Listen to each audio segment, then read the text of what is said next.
It was 1 a.m. when my backyard motion sensors screamed to life, jolting me awake. I scrambled for my phone, heart racing, and pulled up the camera feed. There, under the moonlight, stood Vanessa Hartley, our neighborhood's self-appointed guardian of standards, wielding a chainsaw near my 200-year-old willow tree. She wasn't just pruning, she was plotting to take it down. Vanessa had been after my family's historic tree for months, claiming it endangered the neighborhood with its sprawling branches. But that night, her plan backfired in a way no one saw coming, leaving her humiliated and exposed. The story of how she destroyed herself is crazier than you'd believe. Comment where you're reading from this will leave you speechless. My quiet suburban life revolved around that willow, planted by my great-great-grandmother in 1823. Its gnarled branches shaded our yard, a living monument to our family's roots. My mother used to say, "That tree's seen more history than any of us. Guard it fiercely."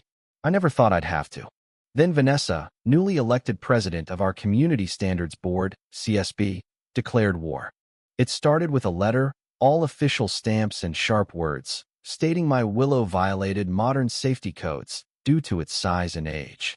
I had 30 days to remove it or face enforcement measures. Enforcement? I figured it was just posturing. I was dead wrong. Vanessa showed up days later, clipboard in hand, her polished look screaming, "I judge your grass length." She was 48, with a smile that hid a hunger for control. "Ms. Carter," she said, "your tree's a hazard. I need to assess it for structural risks." I'd climbed that willow as a kid. It was solid as stone. I refused, and her eyes narrowed. "I've dealt with non-compliant residents before," she snapped. "I have specialized tools and training. No tree's too big for me to handle." Her tone was chilling, like she was itching for a fight. Over the next week, she turned my yard into a battleground. She sent workers to trim branches without permission, posted hazardous tree signs, and told neighbors my willow was dropping debris that tanked property values. She scheduled safety checks when I was at work, building a case to justify her crusade. At the CSB meeting, Vanessa went full tyrant. With PowerPoint slides on community safety, she pointed at me, saying, "Some residents cling to dangerous relics for nostalgia, but sentiment doesn't outweigh public welfare." The room froze. Later, in the parking lot, she cornered me. "1 week to comply, or I'll use my professional methods. My equipment's handled bigger problems than your tree." Her eyes had this manic glint.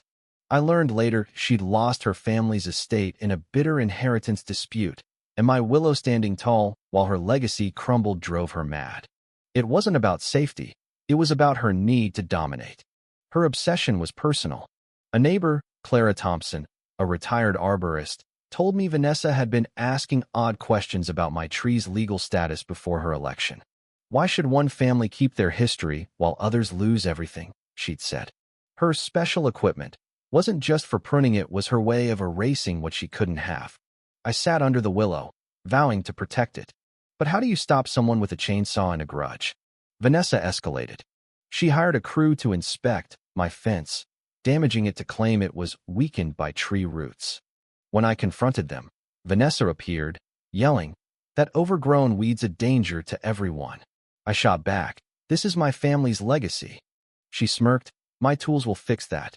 Clara stepped in, warning Vanessa about legal limits, but she turned on her, criticizing her non-standard herb garden.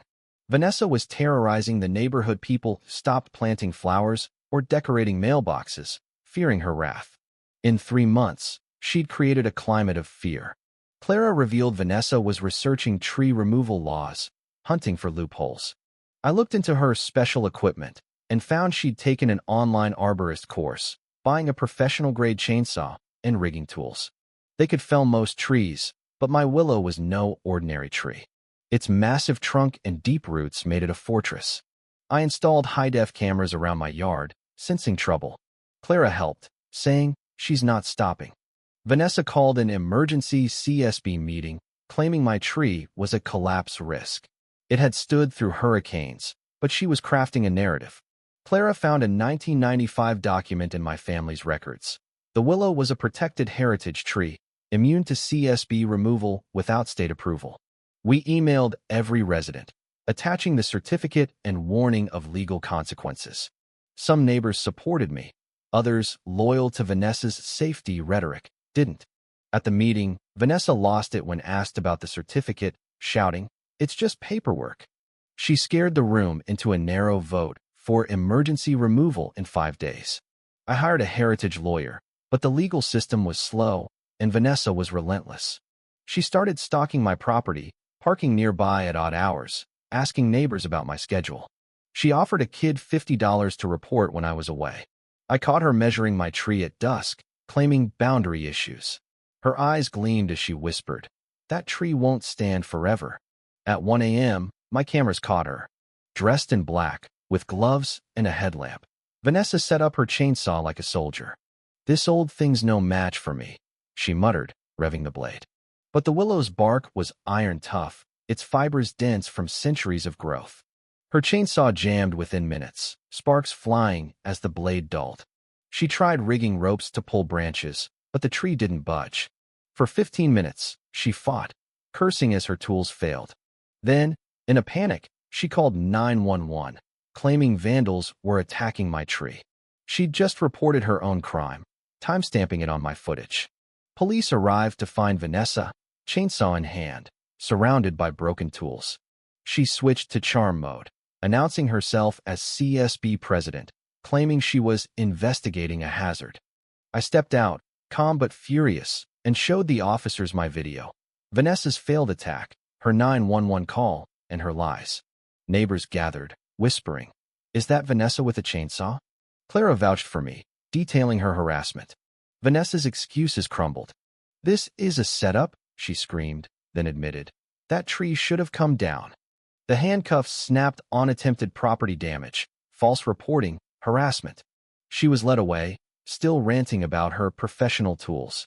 The video spread like wildfire, captioned, "Chainsaw Queen's Epic Flop." Neighbors shared their own Vanessa horror stories, breaking her grip.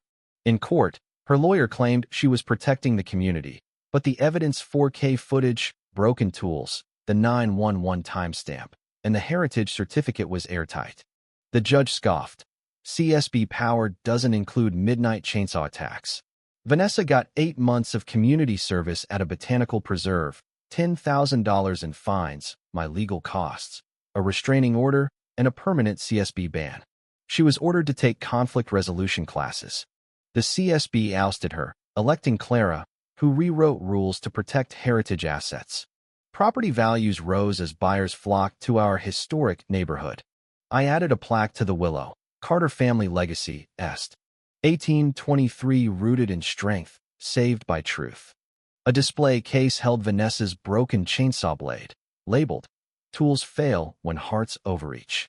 Months later, I saw Vanessa tending rare trees in an orange vest, learning their value. Our neighborhood bloomed, with gardens and unique homes celebrated. Annual heritage festivals made the willow a star, inspiring others to fight CSB overreach. The story went viral, cited in legal blogs and news as a warning against unchecked power. My mother's words echoed, "Guard it fiercely." Vanessa's tools couldn't fell a 200-year-old willow, just as her tyranny couldn't break our spirit. The real strength lies in standing firm with truth. Comment if you've seen karma strike like this, or share your own neighbor saga. What's the wildest thing someone's tried to destroy in your life?